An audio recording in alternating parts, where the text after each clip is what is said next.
I will be telling you about a hypothesis that I call the explanation hypothesis, and I'm sure has cropped up in various forms throughout the decades and possibly centuries when people think about how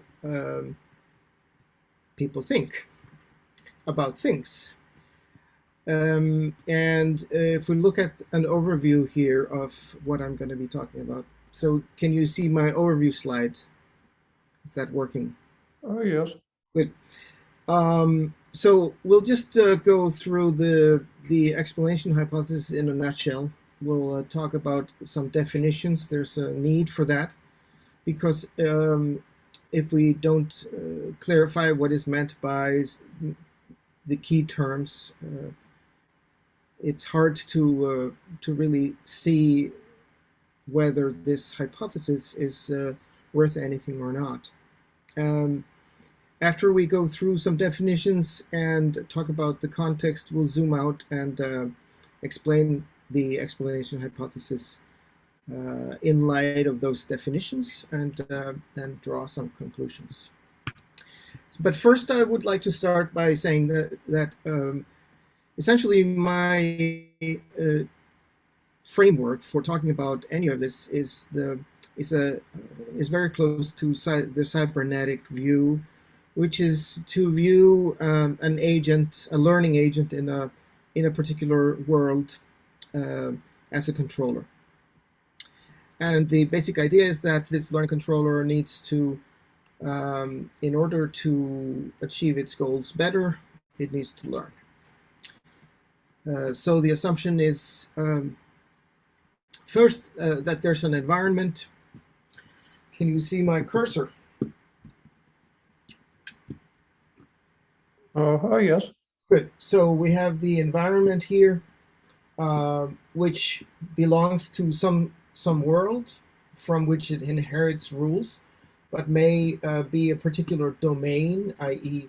That certain things are more common than other things, and but still under the laws of the universe. We have an agent, which is basically composed of a set of sensors and actuators, and a controller that can take measurements from the sensors and send it to actuators. And typically, what you have essentially is that that sensors are also actuators and all actuators are also sensors, i.e. these are typically unified in some way because you need to know what the sensors are doing. So this system here in the world implements cumulative learning. That is, over time, as the agent with its controller models better the measurements it makes, i.e. its experiences, the better it gets at achieving goals. Now, so what's on the outside? It's very useful to think about the world as being composed of an enormous set of variables, some of which are observable. And I use the term variable here fairly loosely, i.e. You can have sets of variables and you can call that a variable. How exactly that is, well, ultimately it boils down to how you measure them, but we don't have to go into that much detail here. So there's some subset of the environment's variables that are observable, and there's a subset of these that are manipulatable. That's just the very high level sort of framework. Now, we assume a complex task environment. That is, the variables are in a world that is open. There's a large number of variables, or actually a giant number of variables with a giant number of relations, and there are transformations that these variables can undertake that have regularity, otherwise the learning would be impossible, which produce complex spatio-temporal patterns. And novelty is actually not common, but novelty is the rule. That is your, and I like to think of the physical world here. The physical world essentially never presents the same thing twice, and even if a cumulative learner experiences the quote-unquote same environment, it's not the same environment because they've learned something since. So things are flowing in the same way that the ancient Greek philosophers talked about. You never step in the same river twice. So we're basically saying that we're interested in complex task environments because we're talking about AI. There's a reason for us having built this AI, and the reason for the existence of the AI determines what kinds of tasks and what kinds of environments we want to put that AI into. We don't have to go into a lot of details here, but basically we can say that the modeling capacity, if you remember that the cumulative learning process essentially builds up a growing set of models of the world. This modeling capacity is of course capped. It's not infinite. And we generally say that the total number of variables that could be measured and affected in the world is vastly greater than the capacity of the controller. This changes a lot, actually, in how you would model a cognitive system, and it's a largely ignored issue outside of AGI. But I don't have to preach to the choir here, so let's move on. We're talking about autonomous general learning. After all, the explanation hypothesis is essentially relevant only in the context of autonomous general learning in infinite worlds or open worlds. So what do we mean by learning? Well, generally speaking, just knowledge acquisition. I don't think there's anything controversial here. To break that down a little bit, essentially, learning is a systematic buildup of information structures that allow the controller to do something that falls into one or more of these four categories: predict, achieve goals, explain, and recreate a target phenomenon. So in the same way that that Kepler essentially recreated the universe, the solar system, I was going to say, recreated the solar system in a way that where you could explain the movement of the heavenly bodies in rather simple terms, or especially compared to what came before. This is what is meant by recreating, i.e., you could think of it as, if you can create a computer simulation that behaves accurately like a target phenomenon, then you have recreated it. As you know, this requires a lot of knowledge about variables. If it's a large system, it can get the number of solutions that look like they might work but don't work is vastly greater than the number of solutions that successfully explain a complex phenomenon. All right, we're still talking about knowledge acquisition. So what is this cumulative learning? It's a buildup of sets of models that capture the clustering of percepts, or percepts are basically groupings along some dimensions of the experiences of the learner. Now, this is a general learner, so it has to be able to handle all sorts of varieties of things, and it has to be able to relate seemingly unrelated things, i.e., to be more general means that there are fewer silos in its.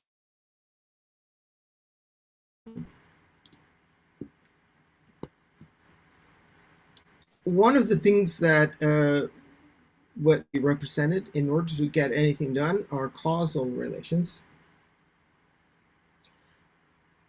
Causal relations are necessary for getting anything done effectively and efficiently, especially in complex worlds. So this is a necessary but not sufficient feature of our learner.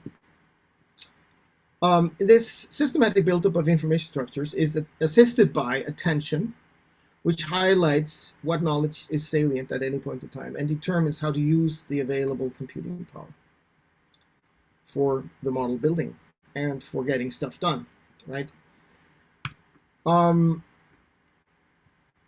But to evaluate a model's usefulness, in this case, a model is based on some observations about some relations between things. If you're trying to understand something or learn about something new, you don't, by definition, you don't know how things relate. So what happens is that you have to create hypotheses, and they have to be falsifiable. This is not anything different than what modern science does when it does empirical comparative experiments. And of course, the creation of such hypotheses must be bounded by some practical concerns. You're not able to consider everything and anything. Of course, there are limitations to the capacity of the modeler. So that's in a nutshell what we mean by knowledge acquisition here. Now let's talk about autonomy. What do we mean? Well, it means without outside help. Essentially,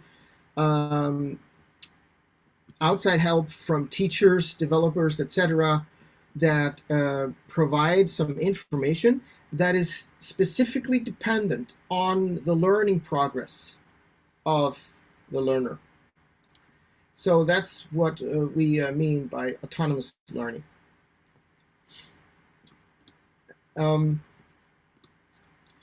What do we mean by general? Well, intuitively, a wide range of novelty, essentially. A wide range of types of novelty, you could say.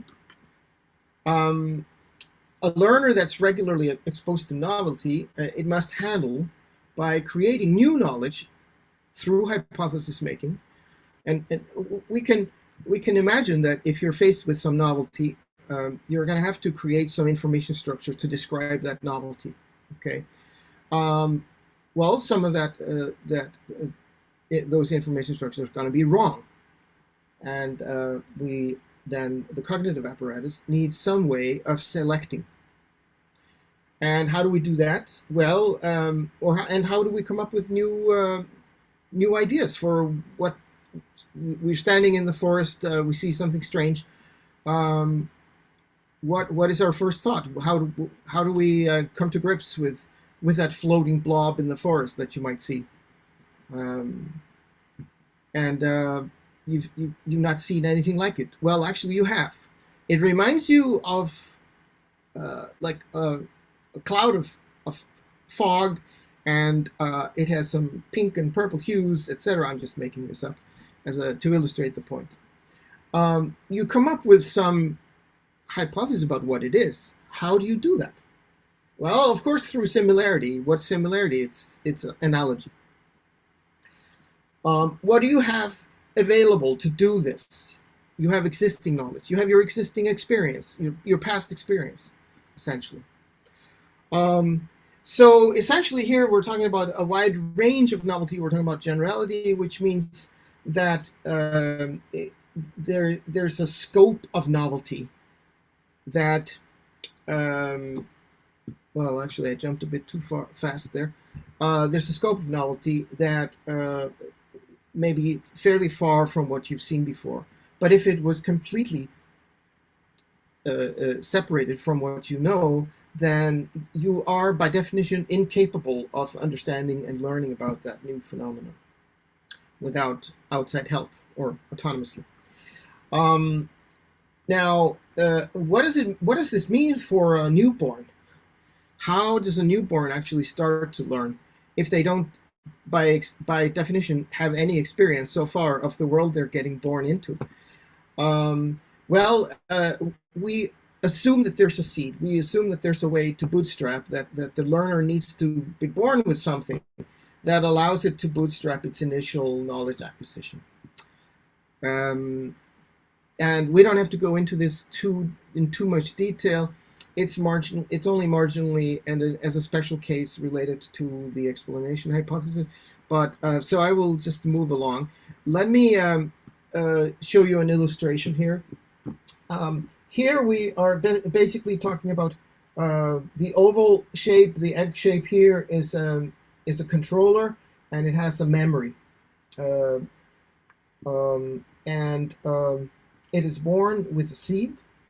So it's born with a little bit of cognitive programming that allows it to assume some things when it's born. Let's say for humans, this might be the assumption that there are regularities in the world you're born into.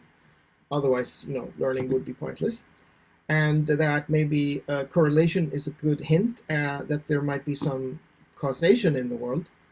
So you create hypotheses about your mind, creates hypotheses about what it's experiencing, and starts building up knowledge from scratch. Not totally from scratch. It's not a blank slate. It has this program here that helps it bootstrap. And as your hypotheses get generated and evaluated in light of other experience, the amount of things you know in the world it increases. So you get more and more familiar stuff, essentially. And now you can use the familiar stuff to create the hypotheses as well as your seed. Now there's still a large part of your world from birth to death to the grave that you don't know. So this is the novel stuff in the world.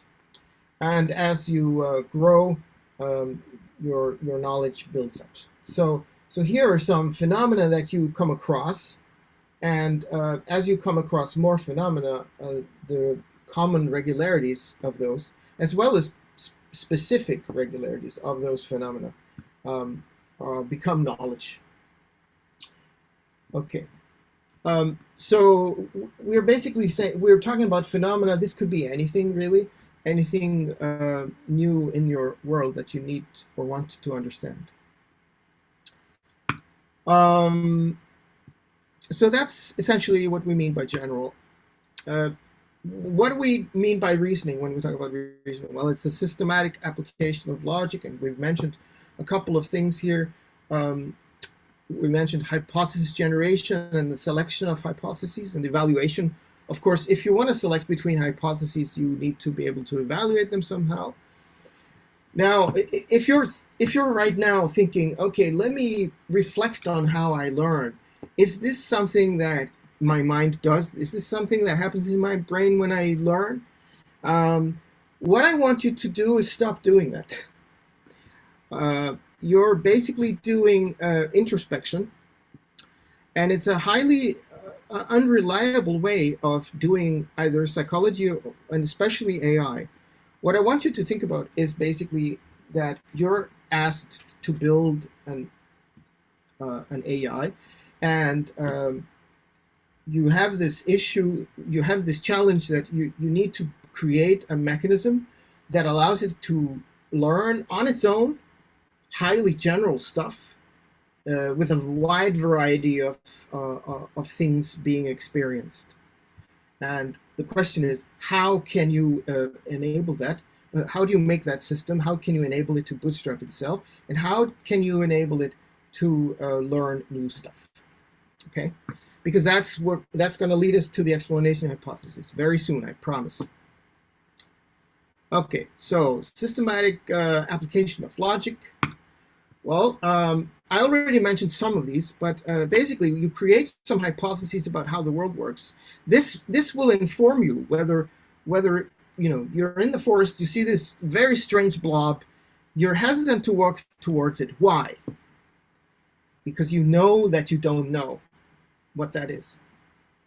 And then you come up with a safe experiment. You throw a rock or a stick at the thing, okay, to see what happens.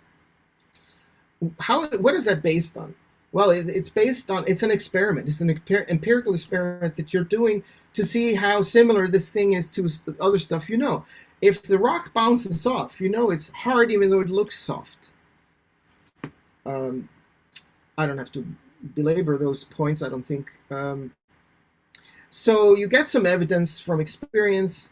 You're in a situation that gives you information. And of course, this depends on your active goals. If you're late for work, maybe you don't linger around that long. There's a hierarchy of goals that you may have, and you're going to have to select between them. Maybe this is so strange and unusual that you're willing to risk losing your job over it. You know, it could be, but that is something that, and again, don't introspect. Just think there's got to be something equivalent to goals that are semi-explicit or completely explicit, and they must be processed somehow. Not assuming a divine intervention. Your mind is doing some processing. You're not able to access all of that processing. In fact, probably only a minor fraction of it. And for some reason, the thought pops in your head, oh, I'm going to be late for work. You lost a little bit track of time, but your mind somehow reminded you of it. And you weren't aware that you were going to be late for work until that suddenly popped into your head. Where did it come from? You know, I'm not going to answer that today, but that's the kind of thing that we need to think about and stop introspecting all the time. So, the hypotheses that are created, and no matter what their form and where they live, etc., and how they're created, they must be there. There's a reason why you throw that rock rather than dancing. Okay, assuming that you know how to dance. There are some hypotheses. And again, I don't care what form or etc. they take, but for the argument of this topic that we're talking about here, we have to assume that there are some hypotheses.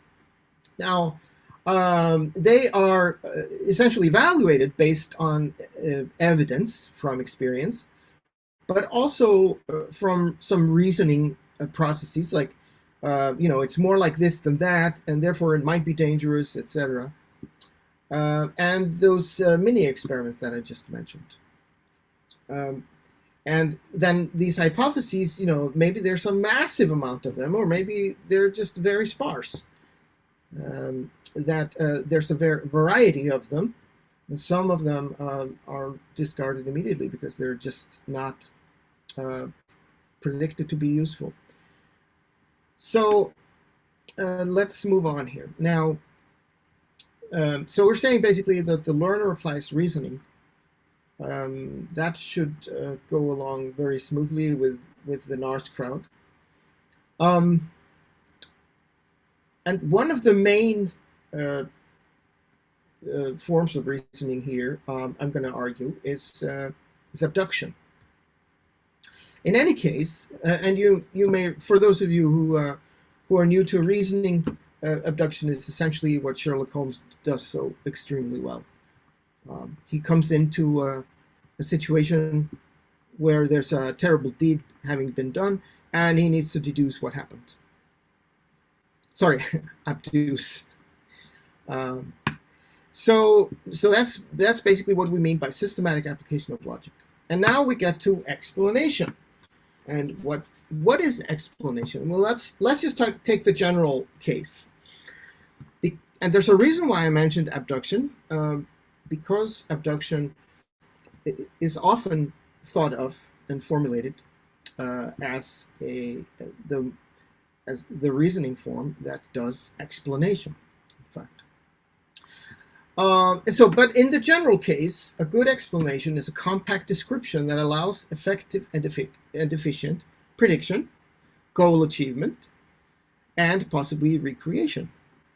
So, you know, if I ask for an explanation of something, like, why didn't the light come on when I pressed the button? Because it's the other button you have to push. Now, that's a good explanation, because A, my goal is to turn on the light, and B, I did not have the information needed to make it happen. So there's a lot actually that can be unpacked in that example. My assistant that gave me that explanation why the light didn't turn on knew that I already pressed the button, and right after that I asked the question why didn't turn on. So the reasoning allows them to think that, to infer that I thought that was the switch. Okay, so but anyway, that's kind of besides the point. Now, we are very goal driven, but of course we also lounge a lot, and you might think, why do we lounge a lot? Why do we relax on Fridays? Except today, of course, around 6:30 p.m. I'm giving this talk. Why wouldn't I be lounging in front of the TV? Well, I have a goal to give you a presentation.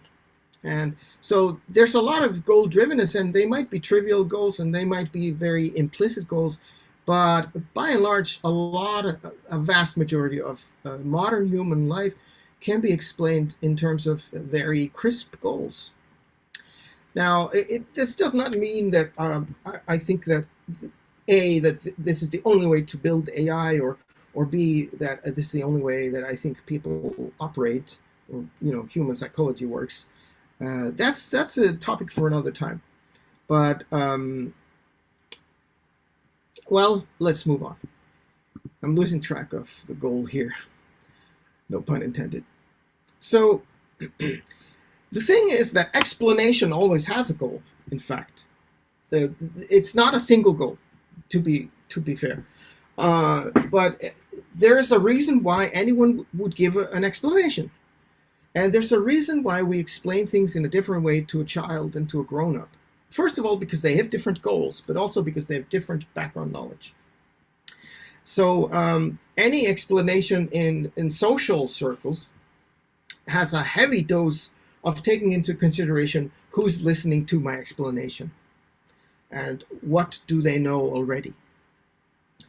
In AI, we can kind of put that aside, because our AIs are just not that smart yet to be able to consider, this agent, whether it's a human or another robot that I'm talking to, or explaining things to, doesn't have this or that knowledge, so I'm going to formulate my explanation in a different way. We're not quite there yet, so we can put that aside for now. But we're going to have to look at that in the near future, probably in the next 20 years. But, as I said, the goal of an explanation, and there is always a goal, and it's one of these three here. It's either to allow the recipient of the explanation to predict better, or to achieve goals better, or to possibly recreate some aspect of a particular phenomenon. So now we're getting to the heart of the matter. So now we can talk about explanation in learning. So the explanation hypothesis in autonomous general learning, right? In the case of an autonomous general learner, the goal is to create good models of a novel phenomenon. Okay, this is a primary function of an autonomous general learner, because they can't, ET can't call home. They can't go back to the lab and get retrained. They are autonomous. They're supposed to do it on their own. So the role of the models that a learner creates of a novel phenomenon are ultimately to allow the learner to predict the phenomenon better, to achieve goals with respect to the phenomenon better. If it's a dangerous thing, run away. If it's an edible thing and you're hungry, eat it, etc. Create explanations of it. Now, this is more on the human side, and possibly recreate it. So in the case, again, we're still talking about autonomous general learners. The verification of a good explanation of why certain hypotheses extracted from these models that it creates by learning should be considered over some other may be conflicting or competing hypotheses, rests on arguments of these hypotheses' ability to, you guessed it, effectively and efficiently enable prediction, goal achievement, explanation, and recreation of a particular phenomenon. So, you create a hypothesis. You're basically faced with the novelty. You come up with a bunch of hypotheses about this phenomenon, but ultimately, you want to retain the hypotheses that are most likely to get you to be able to predict and achieve goals with respect to that phenomenon. The process of looking at these hypotheses requires some sort of evaluation of the set of alternative and competing hypotheses. Okay, so you have a set of hypotheses. You need to evaluate their worth. You do that in light of these: prediction, goal achievement, explanation, and recreation. Just ignore for a moment that there's explanation in there. It may make it a little bit more complicated, convoluted to think about, but it all resolves in the end, I promise. So, so where was I? Yeah, so there's an evaluation of the sets of hypotheses, right? Now you get a score. And I'm simplifying here. It doesn't really work this way, but ultimately there has to be some evaluation, which means some hypotheses are preferred over some other hypotheses. Okay. Now, the ability to evaluate these hypotheses and discard some and retain others is also subject to learning. Okay. But in any case, the process of evaluating these hypotheses calls for abduction. You have to be able to explain to yourself, in this case, or the learning mind must be able to retain the arguments for why certain hypotheses were retained. Okay? And this is where the argument essentially resides. So there's a process of abduction that is involved, that must be involved in evaluating whether some of your hypotheses are better than others. But in a meta-learning style, the ability to do that in and of itself is also subject to learning, and is also subject to the same process of abduction, of picking which methods for evaluating the hypotheses are better than others. All right, so I hope you caught that. So essentially, what we're saying here is that general autonomous learning requires reflection. That is, the learning system needs to be able to reflect on its own operations over these hypotheses, the hypothesis generation process, the evaluation process, the selection and retention process. For that, it needs to be able to observe its own operations and apply in a meta fashion reasoning over those very processes as well. And this is possibly why animals are less general learners than people, but this is going a bit too far. That's not what this talk is about. I'm just trying to present to you the arguments behind the explanation hypothesis.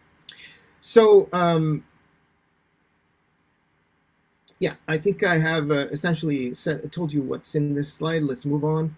So good explanations allow for effective and efficient prediction, goal achievements, and recreation, i.e. modeling, of the usefulness of a set of hypotheses for achieving the same. Plus, of course, explanation. I put that down here so that you wouldn't get too confused. Essentially, the application of these argumentation methods, whatever they are, they're based on abduction. They produce a compact description of the reasons behind the generation and selection of hypotheses about world elements and their relationships over time. And this is essentially one definition of explanation. So now you see where explanation fits in general autonomous learning. So if we go back to this picture, essentially, these arrows here, which have to do with how your hypotheses and how your familiar knowledge and unfamiliar novel information, how that interacts in your head, essentially. Here we have processes that take some hypotheses, compare them to the novel information, and get some information about that back. We have the same hypotheses or other ones compared to what you already know. You compare the what you already know with, you produce some new hypotheses possibly, and so on and so forth. So this is just for illustrative purposes, not supposed to be like a complete process image or picture of how this works. So there's several arguments for and against, because I think I'm getting a bit late on time here. I'm going to go very quickly through these. So someone might ask, is reasoning strictly necessary? Because if we don't need reasoning, if we don't need reasoning, maybe all of this goes away and the explanation hypothesis, we can throw it out. Well, if reasoning is strictly necessary, then the argument is pretty heavy for the explanation hypothesis.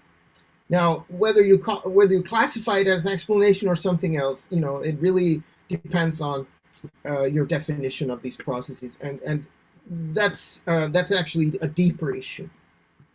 But if you say reasoning is not strictly necessary for general autonomous learning, then I ask back, or someone else might ask, what alternatives are there for scaling your learning? If you want to be general enough, how could you possibly, what possible mechanisms could you come up with for that? And I think that's going to be a really hard sell. Sub-symbolic learning relies on other kinds of processing than explanation. Yeah, you could sort of see that coming. But learning based on correlational data is not sufficient for general learning. However, and this is something I think this audience shares this opinion on, but maybe we should also ask for stronger mathematical and or empirical evidence for this claim. One implication of the sub-symbolic learning relies on other kinds of processes than explanation is that, well, then you'd have to say, well, all learning is sub-symbolic, even human learning is sub-symbolic, and that's also going to be a hard sell. And I've already mentioned this one here, correlational data. You could say, and finally, let's throw this one out. Explanation processes are such a small part of all kinds of learning that we shouldn't even bother conceptualizing it in this way. Well, that might be true, but it would you would have to provide some evidence for how this could work without abduction. And I dare you to come up with a way to do that. Now you can see I'm sort of leaning in the direction of the explanation hypothesis, and that's actually why I chose to give this talk. But I'm open to arguments, so I'd love to hear some counter cases. So in summary, the explanation hypothesis claims that processes of self-explanation are central to learning. It rests on the argument that reasoning processes are necessary for open world general learning, autonomous learning, I should put in there, especially abduction. If this is correct, then autonomous general learning requires reflection, because the system needs to be able to look at its own processes and improve them. It needs to be able to look at its own hypothesis generation. It needs to be able to reify the hypotheses so that it can to the level sufficient to be able to compare them and choose between them in some way. And that means that constructionist methodologies, like virtually all of AI is using, except some AGI folks, are not going to suffice for general machine intelligence. We're going to have to invent new constructivist methods. So thanks for listening.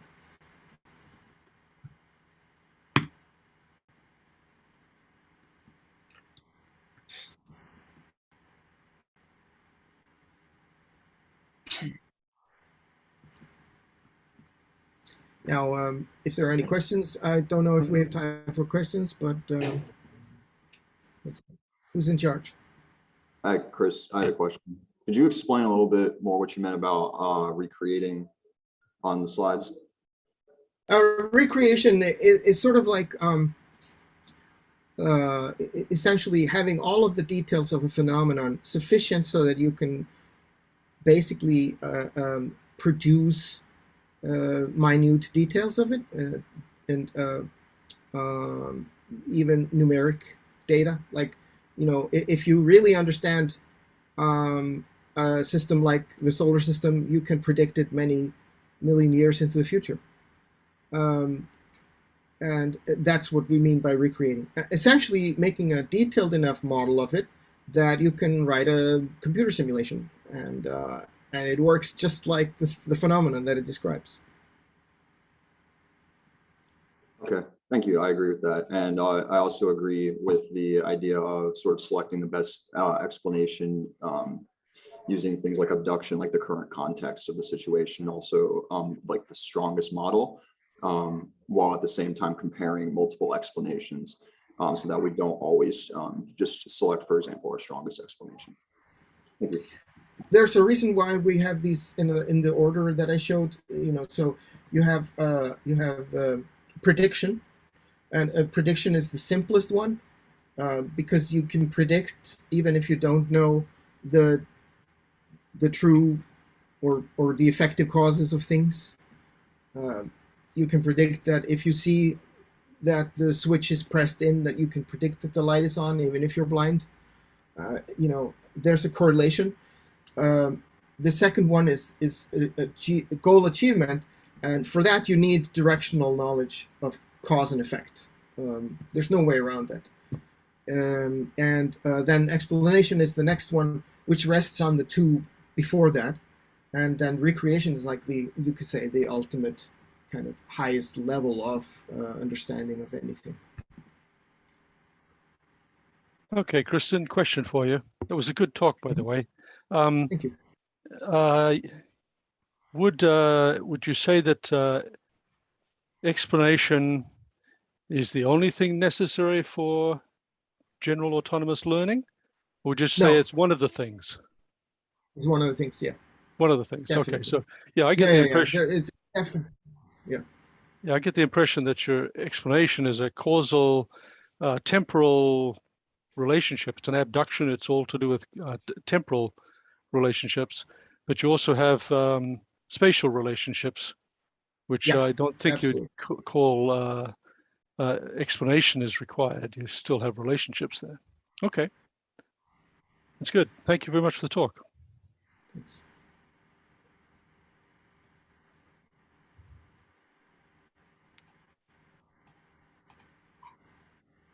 Hello. Can I have a question? That is, Yeah, I'm a little bit curious that what is the reason to use the word reflection?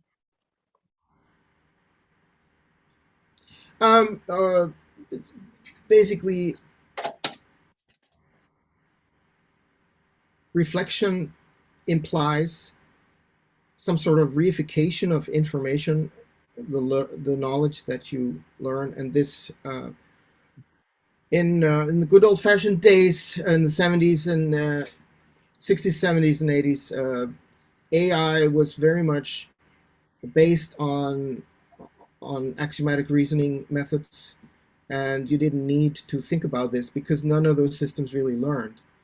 And it wasn't so, it's if you have read some of the history of AI, you know, the Lisp was invented very early on in the history, and Lisp was structured in such a way, unlike most other programming languages, that you could fairly easily, I should say, write a program that wrote a program. And you could turn data into code and code into data very easily on the fly at runtime. This kind of reflection then became standard in many programming languages, but it was, to some extent, actually, it came out of AI. Now, in a system that doesn't learn, making a program that writes a program or that parses a program is trivial. What's hard is to make a program that makes a sensible program, because otherwise we would have machines do all our programming.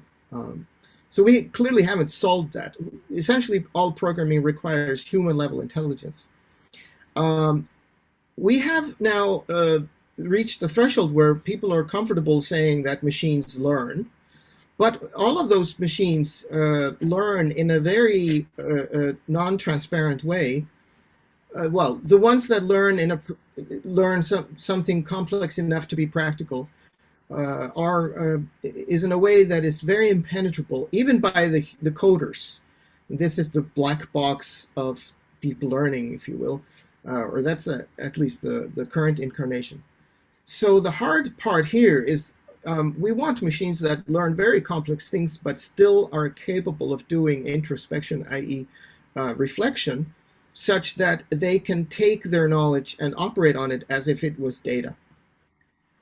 They can look at their own processes, and they have a way of learning about processes, so that they can turn the learning that they may use to learn complex tasks in the physical world, let's say, they can turn it on their own knowledge processes and improve them. Now, whether that's according to some innate born roadmap or something else, we're not really there yet. But this is why reflection is important here. I got it.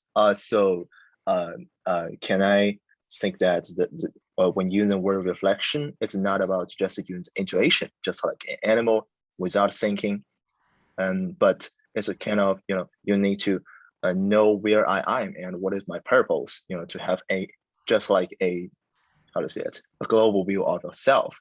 That is really about thinking. It doesn't have to be global, but it's really about the ability to do meta-cognition. Got it. Yeah, that is. I completely agree with that. Thank you so much.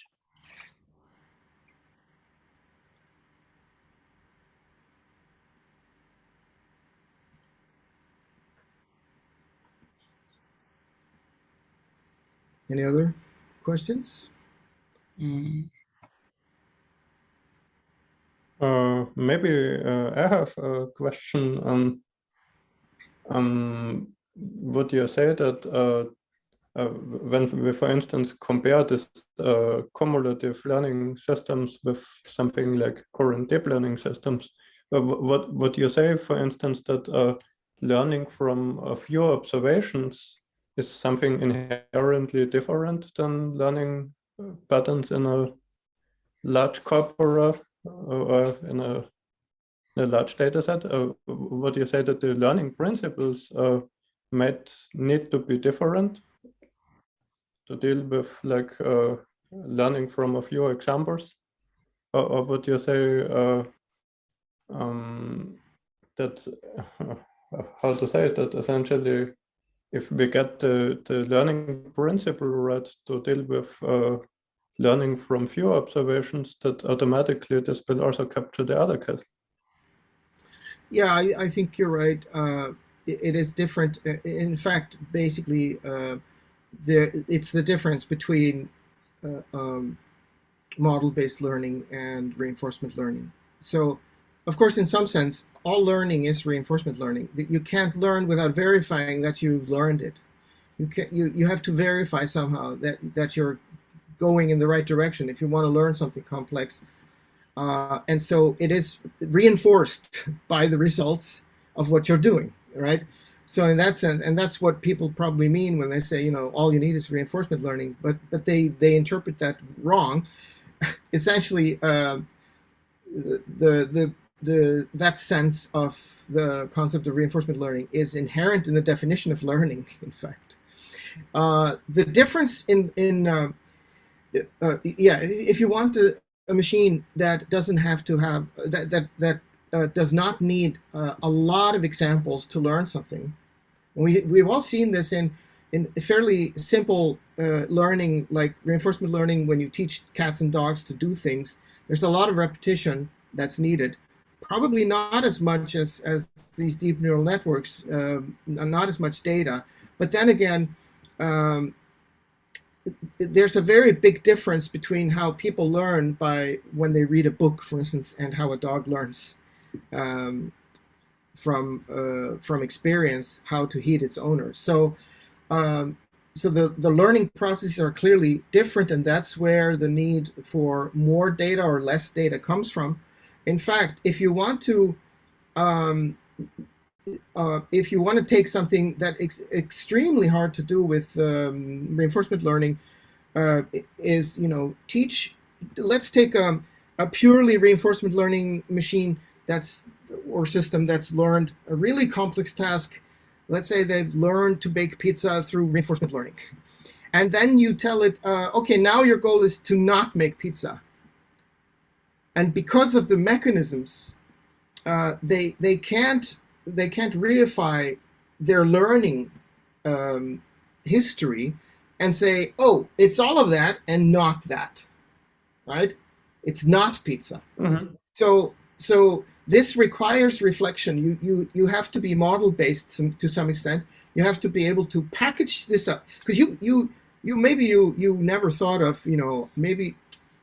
I bet you at the beginning of this talk you didn't think I would ask you not to bake pizza, Patrick. But now I'm telling you that, you know, don't make pizza tonight. And so you couldn't have thought of that beforehand. You know, there's no way you can prepare for all of the contingencies. There's about probably 200 sentences that you've heard today here in just my talk that you've never heard before. So the only way to do that is through models and grammar, and which is basically just rules. And on that subject, in fact, I don't think my hypothesis is that that human level learning does not need a special language device, does not need, in fact, any special learning capacity beyond the general learning that we do. In fact, I think that learning that language exists because of the kind of learning we're capable of. That's truly my opinion, but it's still a hypothesis that remains to be verified. Very interesting. It's also this reinforcement learning example is essentially, ideally we would want an agent to learn like different causal relationships about the environment so that it can, as you say, carry out different tasks. And it's almost as the representation, almost as if the representations the agents learn are independent from particular core. So it can then be utilized as components to achieve various different outcomes, right? Exactly. Yeah, that's where the general reinforcement learning comes from. Yeah.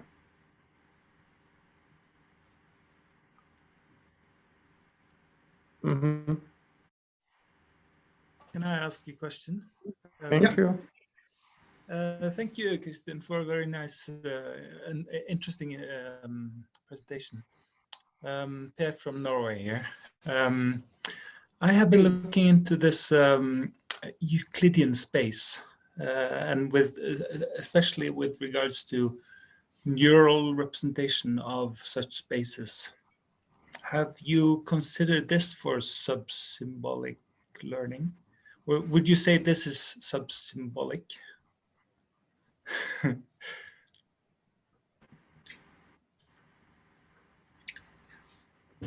Okay, I still haven't found the paper that really, in a compact and nice way, explains the whole scope of symbolic, sub-symbolic, model-based, implicit, explicit, etc. These concepts that we have made dichotomies out of, and basically talk as if there's a system 1 and a system 2, and there's a lot of terms that, for some very strange reason, are always like there's always pairs. I would say that a necessary part of something being a symbol means that it's easily separatable out of a lot of noise, and that you have to have a lot of very specific noise to destroy its operation as a symbol. It also needs to it comes with the inherent requirement for the machinery to interpret the symbol, essentially. So a symbol has a conditional. Yeah. So it has an intention. There's an intention behind it, and then when it was encoded, and then when it was decoded, that intention is extracted somehow, and so these are clearly not easy things to come to grips with, especially when you're trying to deal with the full spectrum of light hitting the retina, and you got an array of stuff at 20 hertz, let's say, and each of those is multidimensional because it's at least RGB, and you need to bridge from that all the way up to concepts like that's a pan, not a pot. So it's only natural that the world of AI sort of is split into the perception side versus the high level cognitive side and reasoning side. These separations are due to the fact that you have this quite wide array of different types of data, and somehow intelligence handles it all in a unified way. And we have this really awesome example, well, or so we think, ourselves as an example of an intelligent system that we would like to recreate. And there's also the answer to Tangri. We'd like to recreate that in a machine in some way. But to me, it's not really. This separation is not very useful, actually. This symbolic sub-symbolic separation. It's only, its effectiveness at helping us do AI better, or especially AGI, is kind of mediocre, in my opinion. I know that's not a really good answer, but it's my answer. Thank you. It is very interesting, especially with the recent literature in neuroscience with regards to neural representation of Euclidean spaces and the geometric or Euclidean conditionals for activating individual place cells, for example. I was just curious whether you had looked into that. Not specifically, no. Thank you. Yeah, Kristinn. Hey, Sam Goto here, calling from the room, from Kristinn's laptop. Wonderful talk, super interesting. I was just wondering, kind of a little bit trying to think about how children develop or adults learn. When you said that self-reflection is necessary for general learning, are you necessarily trying to also imply that it's something that it's innate rather than acquired? Like, do babies come, is it built in babies that there's a self-reflection module, or is that something that's acquired as they go along? It's not a module. I think it's a function of the system, and it's probably innate, but these are empirical questions that I don't have a very strong basis to make any assertions about. And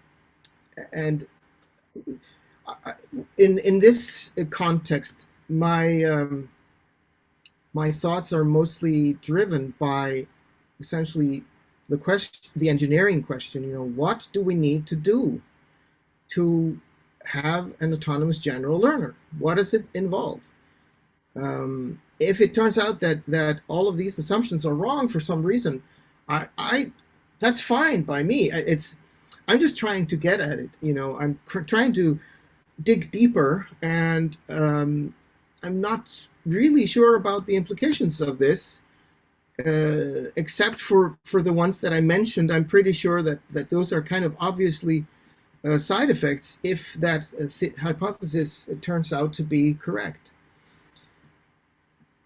I guess from an engineering perspective, from a system building perspective, the distinction here is whether you codify that into your code, your system, or whether that's something you allow it to learn and to develop and to acquire. So architecturally, it matters. Well, you know, architecturally, we have inherited a lot of methodology from computer science, and we tend to think in those terms because ultimately we want to write a program that does that. And so we think, okay, how do you write a program? We don't do it in BASIC anymore, but it's not actually very far from that, because essentially the principles of software development always put you in the frame of mind that you're writing some code that's going to do X, and the X is always formulated in terms of tasks.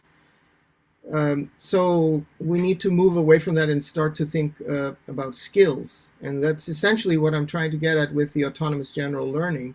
If we're not specific about what we mean by autonomy and generality, then or learning, then what we get out is essentially papers with a lot of fancy words in the titles, but you know, completely different interpretation between authors. You know, and as a field, that doesn't really sound like a good way to make progress. There is a huge difference between you could say, on the one hand, practical AI people who well, actually, this is maybe too involved to go into right now. Yeah, I'll stop there. Thanks. Good questions. All of those questions, awesome. Peter, do we continue, or what's the deal? And we can move on. So we already probably. Yeah. But thanks, awesome talk. I liked it. Thank you. One more question then. Yeah, one more point, Kristinn. On your third or fourth slide, you were saying there's an enormous number of variables. I would just add that is proportional to the number of sensors and the types of sensors that you have. Yep, Okay. absolutely. Yep. That's a key point to make. If you only have vision and it only one sensor and it measures brightness, well, it's a pretty simple set of variables, or it's just one variable. Basically, every sensor measures the intensity of something based on its type. Time is involved as a second variable with respect to that sensor. And the third variable response with respect to that sensor is quantity. Whenever things repeat, you have to have a quantity aspect to it. Yeah. All right. Yeah. Enough said. All right, folks. I think we'll stop there then.